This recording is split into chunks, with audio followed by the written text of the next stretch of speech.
Lá pelo primeiro século, João escreve essa palavra direcionada à igreja, direcionada aos cristãos, que por influência do mundo, por influência da sociedade, estavam amando mais as coisas do mundo do que as coisas de Deus. A sociedade daquela época e a sociedade de hoje, e é isso que nos chama e nos impressiona na palavra de Deus, que não é diferente. E por isso que a palavra de Deus ela é atual em todos os momentos da nossa vida. E a história do mundo, ela se repete. A história é cíclica. Ela gira. Gira. E gira. Naquela época, era uma época de imoralidade. Era uma época em que a sociedade pagã estava florescida. E uma questão de moralidade, quando nós falamos em moralidade, nós temos que separar muito bem. Quando nós falamos em moralidade do mundo, ela é relativa, depende do ponto de vista de cada um. O que é moral ou o que é moralmente correto numa época, não necessariamente dentro de uma sociedade corrupta é moralmente correto em outra época. Muitas coisas aí nos anos 60, nos anos 70, era moralmente incorreto. E hoje, torna-se correto. Mas como nós falamos em moral bíblica de Deus, essa é absoluta. Pode ser há 1 século, há 2, há 10, há 20 séculos atrás. A moralidade bíblica é a mesma, porque Deus não muda em sua palavra. Deus não muda em sua essência. E quando nós falamos sobre a essência de Deus, sobre a palavra de Deus, ela não muda. Ela vai de encontro a tudo que é contra a sua essência. E vivemos nesse mundo secular, secularista, que é um mundo que não é uma doutrina, mas que vive num pensamento,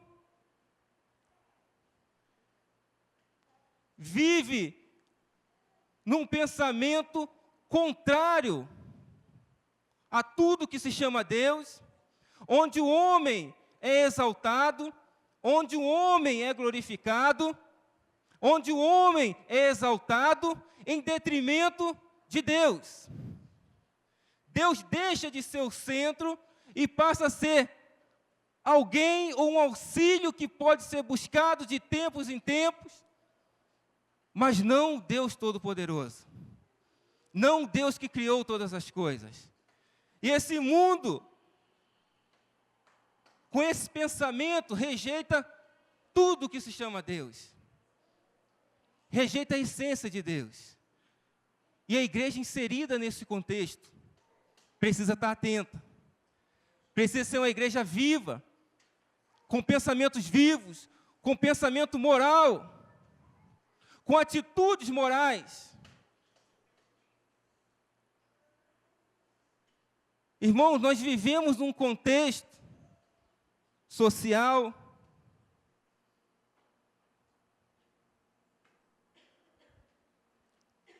que rejeita Deus, num mundo que rejeita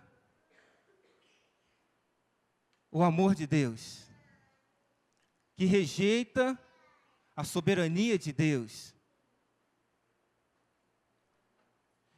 E a igreja posta neste mundo como luz precisa brilhar, precisa mostrar que é diferente, que não vive segundo esses padrões, não vive segundo o curso deste mundo, não vive segundo o curso ou o que diz no mundo, através da mídia, através dos meios de comunicações que adentram os nossos lares, e jogam uma pulsão e bombardeiam a nossa mente, bombardeiam a mente das nossas crianças, e essas crianças vão crescendo com aquele sentimento de que aquilo ali é correto, e nós temos que ter cuidado com o que nós assistimos, que as nossas crianças assistem, a mensagem que é passada para ela por este mundo. Mas nós não podemos viver à parte desse mundo. A Bíblia não diz que você tem que se enclausurar em um casulo, em algo e fechar e ficar alheio a tudo isso. A Bíblia diz que, nesse contexto, você tem que fazer a diferença. Eu tenho que fazer a diferença. Eu não posso me deixar influenciar por essa sociedade.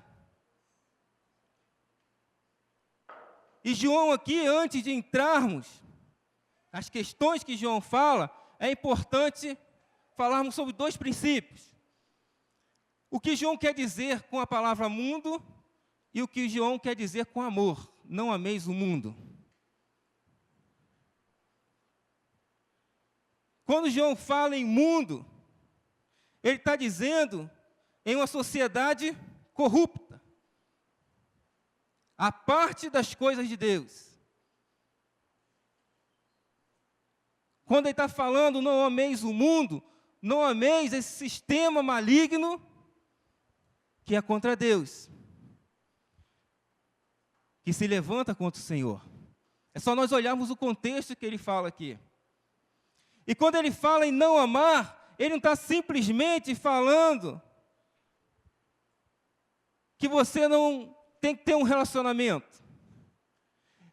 Essa palavra amor, ela vai muito além.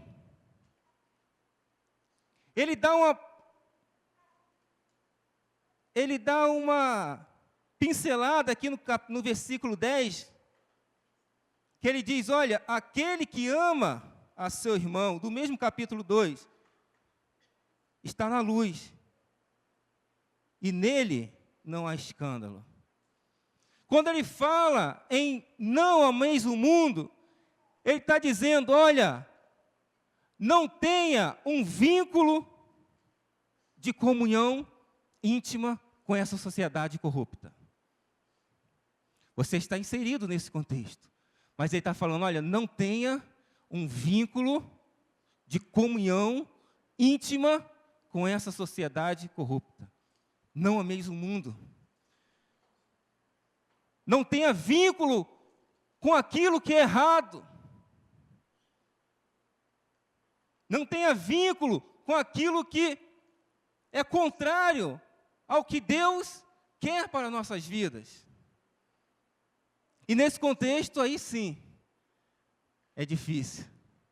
Esse contexto é difícil vivermos, porque vamos ter que recusar muitas ofertas.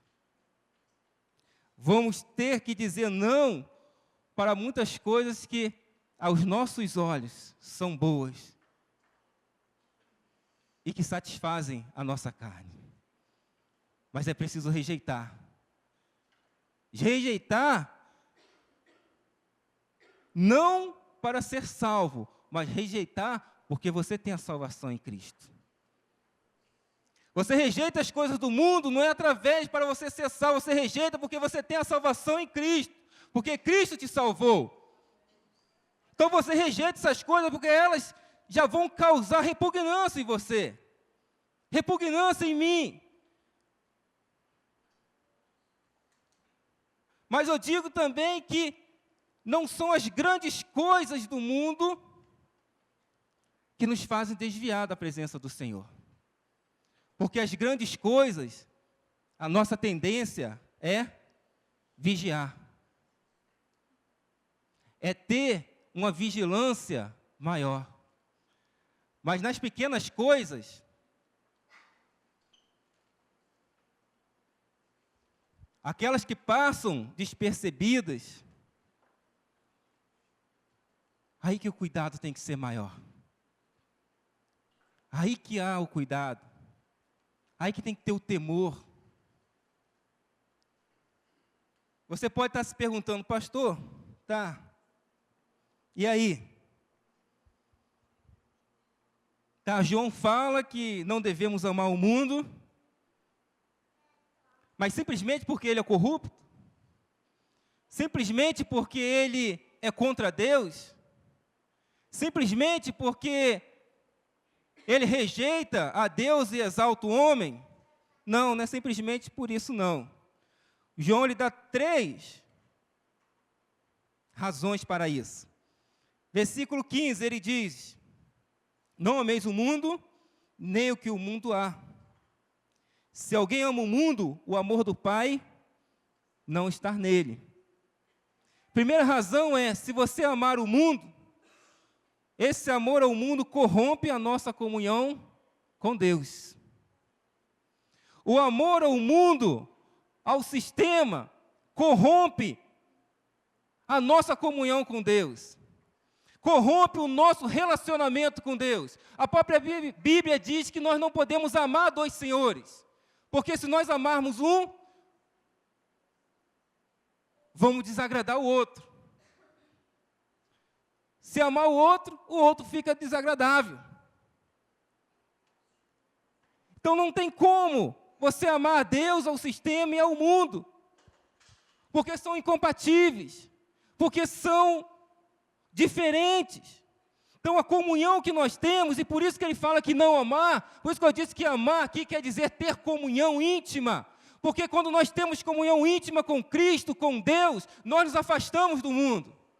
As coisas do mundo não mais vão causar em nós atração nenhuma. Não vão causar em nós aquela busca insaciável. Sabe por quê? Porque nós vamos estar saciáveis por Deus. Porque nós vamos estar saciados por esse amor de Cristo. Porque nós vamos estar saciados por essa comunhão íntima. Porque nós vamos estar junto a Deus, em comunhão, buscando a Ele em todo momento. Nós não vamos ter tempo, meu irmão, para ficar olhando as coisas do mundo. Não vamos ter tempo para ficar nos enveredando com essas coisas. Não vamos ter tempo. Quando você gasta tempo em orar, em ler a palavra, em buscar a Deus, você não tem tempo para ver essas coisas erradas. Mas quando nós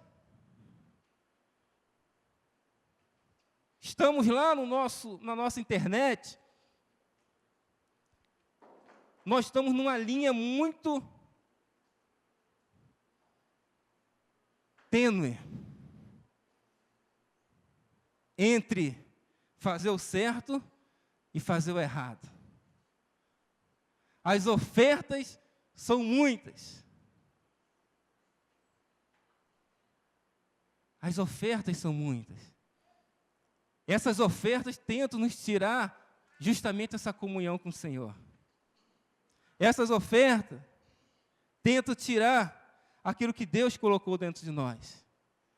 E João aqui, ele nos ajuda a olhar para dentro de nós e descobrir evidências reais do nosso relacionamento com Deus. Quando eu olho para essa palavra, não ameis o mundo, eu olho para dentro de mim e falo qual o relacionamento que eu tenho com Cristo, qual o relacionamento real, o que essa palavra está dizendo para mim. O que ela está falando, o que está vindo de encontro ao meu coração.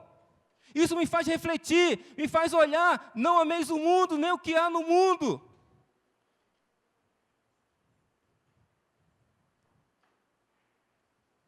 Porque se eu amar o mundo, o amor do Pai não está em mim. Se eu amar o mundo, o amor de Deus não está em mim. Meu irmão, o mundo, ele busca um Deus estético, de beleza, ele não busca um Deus ético, de valor. Ele busca um Deus estético, um Deus que se adapte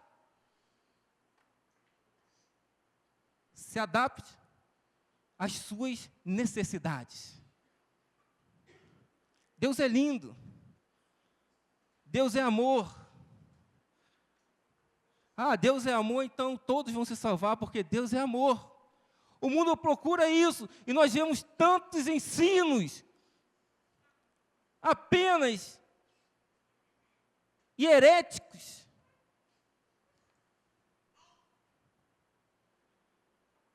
dizendo só que Deus veio e vai salvar todos. Não, porque nem todos o recebem. Nem todos são alcançados por essa graça. Mas a palavra, ela precisa ser pregada.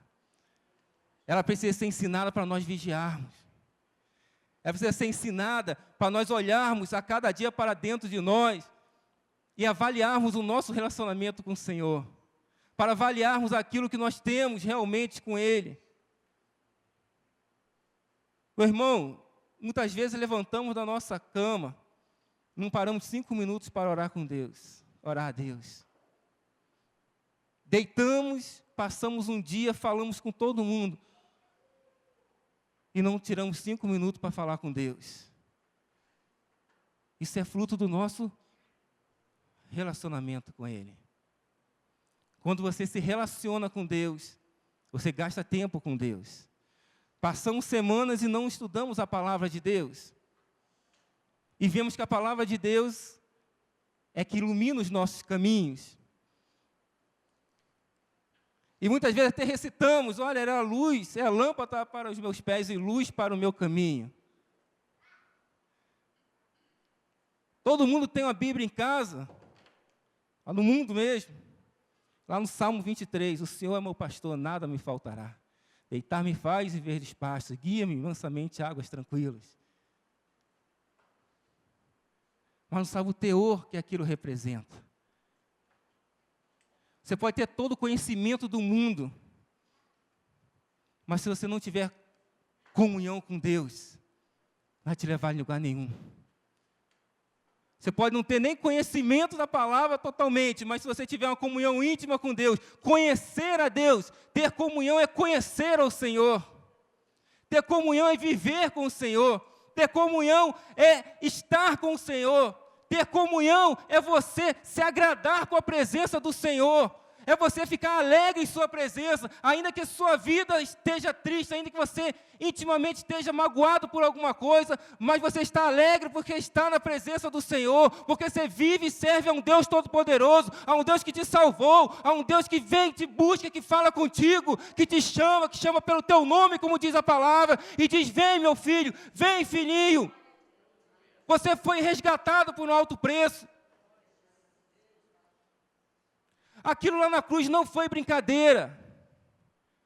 Quando nós pregamos a Cristo ressuscitado, é porque nós cremos que Ele morreu e ressuscitou ao terceiro dia, foi imolado naquela cruz para nos salvar, para derramar o seu sangue. E o valor que nós damos a Ele, o valor tem que ser expresso, tem que ser demonstrado pela nossa comunhão com Ele, pelo nosso relacionamento com Ele.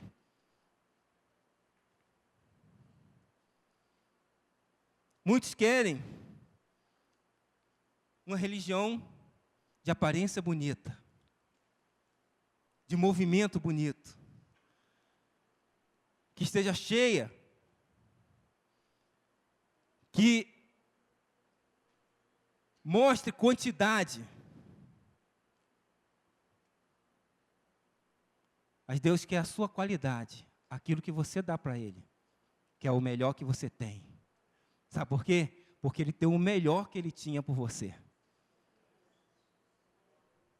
Deus não está cobrando nada além, não. Ele está dizendo, olha, eu dei o meu melhor, eu dei o meu filho, que desceu. E qual a motivação que nós temos, então, em Cristo, meu irmão? Qual a motivação que você tem? Qual a motivação que você tem, que eu tenho, quando eu saio do meu lar e venho para a igreja? Eu venho motivado por Cristo, porque Ele me salvou. Nós vemos porque Ele nos salvou, porque Ele nos tirou do laço do pecado. Essa é a nossa maior motivação, porque nós fomos alcançados por essa graça. Eu não venho à igreja para ser salvo, porque a igreja não salva. Quem salva é Cristo. Quem salva é o Senhor. A igreja foi posta na terra justamente para te ajudar nessa caminhada cristã. Para te mostrar o fundamento, para te mostrar a direção. Mas a igreja em si não salva. Ela é um canal de salvação, ou um canal, um caminho para você chegar a Deus. Para chegar a Cristo e conhecer. Mas você pode conhecer a Deus lá na sua casa, no seu trabalho, você pode estar dirigindo e conhecer a Deus, você pode estar lá, onde quer que você esteja, lá no chuveiro tomando seu banho, e Deus falar contigo, Deus te mover. Precisa de igreja para isso, mas você precisa estar na igreja local, para andar em comunhão com Deus e com seu irmão.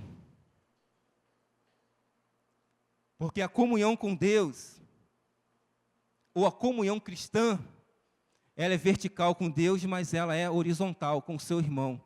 Eu não posso dizer a Deus que amo a Deus, se eu não amo o irmão que está próximo a mim. E a Bíblia ela indaga, olha, se você não conseguir amar o seu irmão, você não ama a Deus. Porque o irmão você está vendo, e a Deus você não vê, só vê com os olhos da fé. Então, é uma coisa para nós pensarmos. Segunda coisa que João fala aqui no versículo 16. Porque tudo que há no mundo, a concupiscência da carne, a concupiscência dos olhos e a soberba da vida, não é do Pai, mas do mundo. Amar o mundo nos leva a uma destruição espiritual.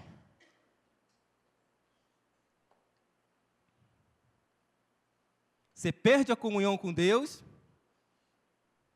você é destruído espiritualmente. Você perde a comunhão com Deus, e você não tem mais força para orar, não tem mais força para buscar a palavra. Quando ele diz sobre concupiscência, ou que tudo que há no mundo, é a separação total, é a depravação total que o mundo vive. Se nós olharmos a sociedade hoje, e a nossa sociedade, nós não vamos achar bem algum. Todos os ensinamentos são ensinamentos de destruição da família. São ensinamentos para denegrir a imagem da família, que é a célula principal da sociedade, que é o fundamento, que é a instituição de Deus, que Deus instituiu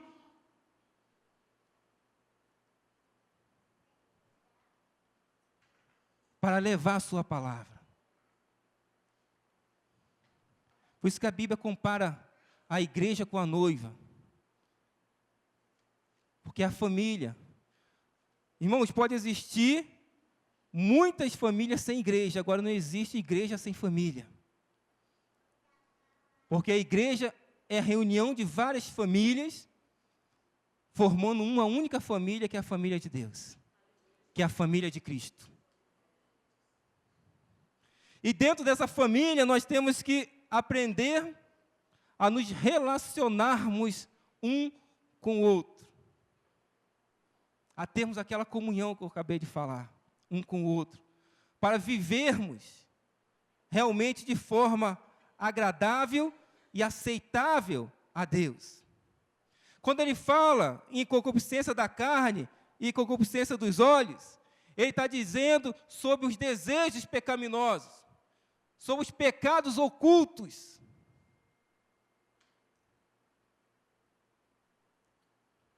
Quando ele fala sobre soberba da vida, ele está falando sobre os pecados externos, aquilo que eu faço. A soberba da vida é quando eu pratico contra o meu irmão. A concupiscência dos olhos da carne é contra mim mesmo, é interno. É o pecado interno. Agora, quando eu me exalto acima dos outros, quando eu me torno soberbo, é externo. Ele está fazendo em todas as esferas da nossa vida. Olha, cuidado. Cuidado. Sabe por quê? Porque muitas vezes nós olhamos e classificamos o pecado como um nível de grau. Esse é muito, esse é pouco, esse é médio. Esse aqui não, para Deus é pecado e acabou. Para Deus é pecado e acabou. Só que hoje, para nós falarmos em pecado, é duro. Sabe por quê? Porque a sociedade ela não suporta isso.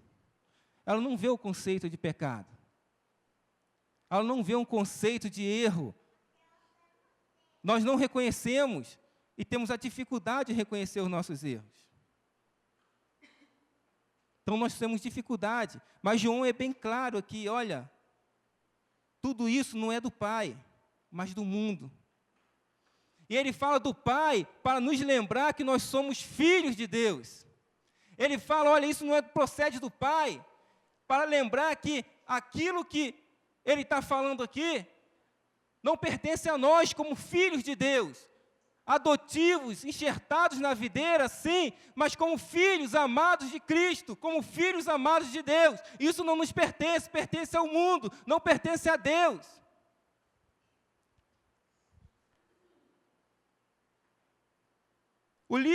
A carta de João, ele fala, filhinhos, tenham cuidado. Filhinhos, tenham cuidado. Porque aquele contexto era o mesmo contexto atual. Contexto de bombardeio contra as doutrinas que nós temos cristãs. Um bombardeio contra a nossa fé.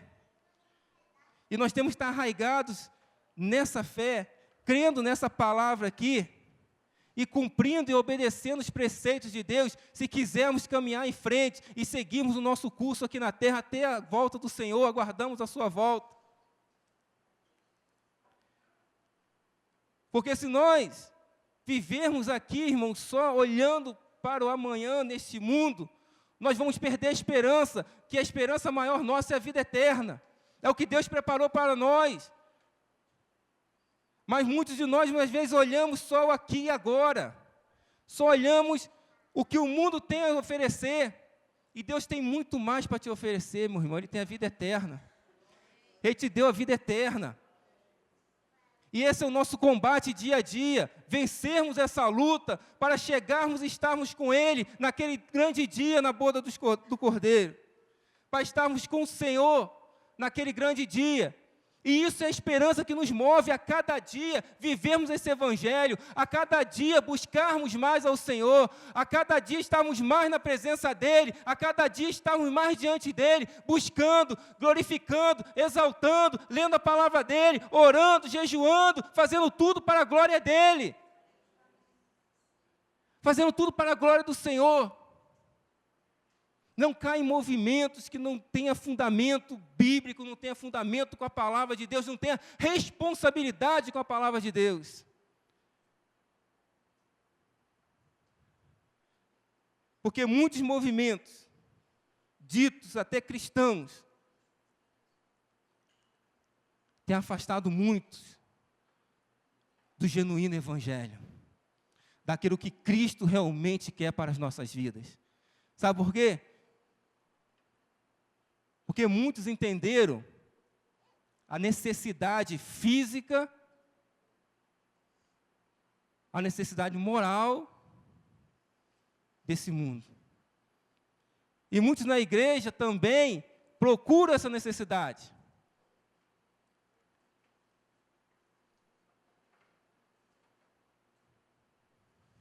João aqui, ele está falando para uma igreja, em que nesse contexto estavam inseridos muitos falsos profetas com várias heresias, convencendo o povo de alguns conceitos, e muitos deles questionando se Cristo tinha vindo realmente. E muitos até questionavam, olha, a matéria é muito má, então Deus não poderia ter descido num corpo humano e se feito homem.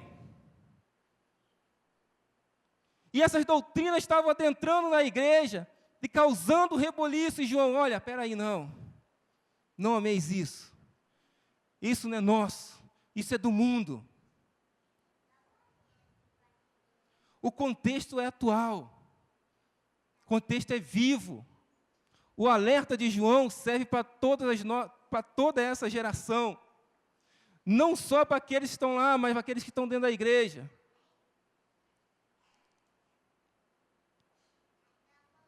Sabe por quê? Porque a todo momento nós somos bombardeados por informações, por pregações, por sermões. Aí eu entro dentro desse contexto nosso, não só do mundo, mas dentro das nossas igrejas. Somos bombardeados com informações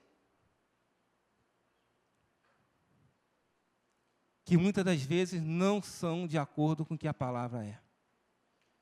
Só para massagear o nosso ego, só para alimentar a nossa carne, só para você sair feliz e dizer que o culto foi uma bênção. Mas qual a conotação de culto abençoado? É aquele que nós saímos satisfeitos, fisicamente, ou que a nossa alma e o nosso espírito é alimentado pela palavra de Deus. Qual o conceito de culto de bênção? É movimento ou é a palavra de Deus sendo pregada? Mas como ela tem que ser pregada? Qual o nosso conceito? E João ele encerra dizendo, olha, versículo 17, o mundo passa e a sua concupiscência, mas aquele que faz a vontade de Deus permanece para sempre. Ele diz, olha, não ameis o mundo, porque tudo isso vai passar um dia. Todas essas coisas vão passar. Tudo que nós vemos vai passar.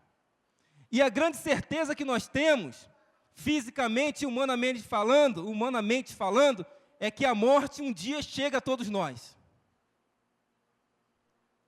Você não tem certeza do amanhã. Você não tem certeza do que vai fazer daqui a pouco ao sair daqui. Mas a certeza que nós temos, humanamente falando, é que todos morreremos. Ou, se tivermos a graça de sermos arrebatados do seu voltar. Mas todos passaremos desse corpo. Ele vai, olha, tudo vai passar. O mundo vai passar. A sua concupiscência vai passar. As coisas que nós vemos vão passar. Mas aquele que faz a vontade de Deus permanece para sempre. Aquele que faz a vontade de Deus permanece. Todas as coisas são passageiras, mas aquele que faz a vontade de Deus, ele vai permanecer. Ele vai permanecer. Ele vai ficar firme. Ele vai ficar firme na rocha. Ele vai ficar firme. Porque ele crê no Deus Todo-Poderoso. Vai passar, mas tem a certeza de que vai estar num outro lugar melhor. Vai passar e vai ter a certeza de que vai estar com Cristo. Porque possui a vida eterna. Porque possui aquilo que bem mais precioso que Deus deu para nós. Meu irmão, não podemos brincar de ser crente. Sabe por quê? Porque crente é moda. Crente é moda, hoje. Né? Virou moda. Virou moda ser crente. É moda.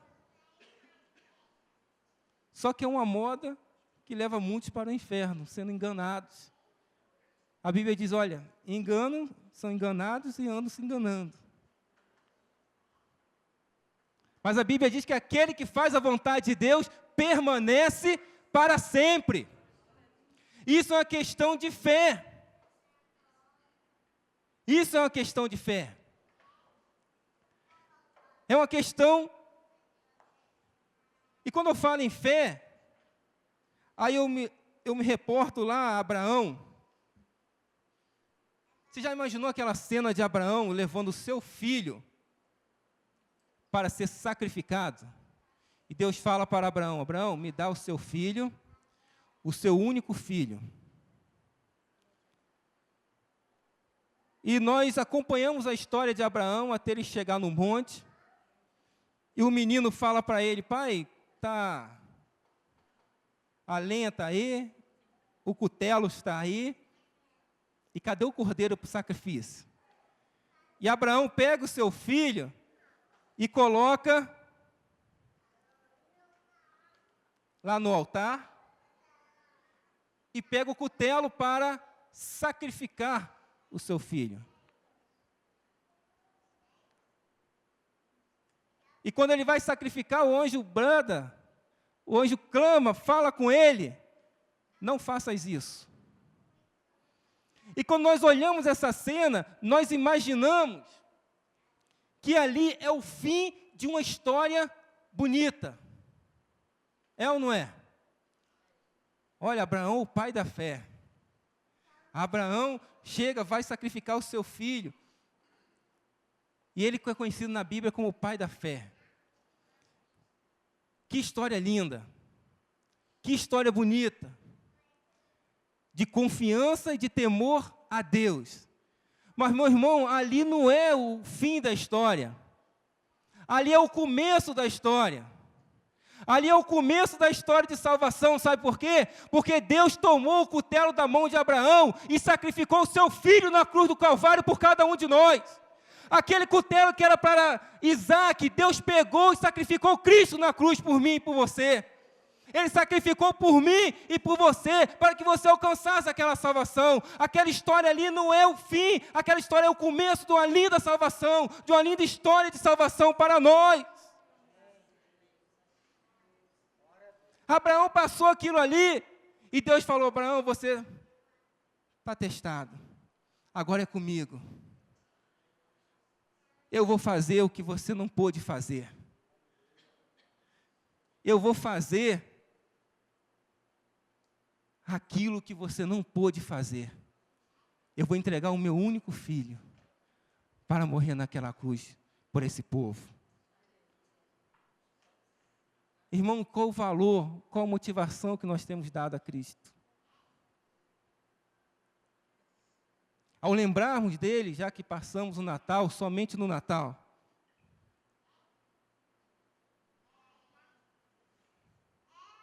é essa mesma comunhão com ele? Amém. Ele não nasceu em dezembro, mas nasceu. É importante. Nasceu. Mas a nossa salvação não está no nascimento de Cristo. Claro que ele haveria de nascer para se cumprir o que estava escrito. Mas a nossa salvação não está no seu nascimento. A nossa salvação não está unicamente na sua morte. Porque se ele morresse e não ressuscitasse, seria como mais um profeta. A nossa salvação está na ressurreição de Cristo. A nossa salvação está no sangue imolado na cruz. Só que aquele sangue, se Jesus ao terceiro dia não ressurgisse, seria só mais um que teria sido pregado no madeiro por Roma. Mas ele ressurgiu ao terceiro dia para dizer para nós, através de João: não ameis o mundo, nem a sua concupiscência. Não ameis essas coisas que são passageiras, porque vão passar. Mas se você amar a Deus, vamos ficar de pé, você vai permanecer firme para sempre. Você vai permanecer na presença de Deus.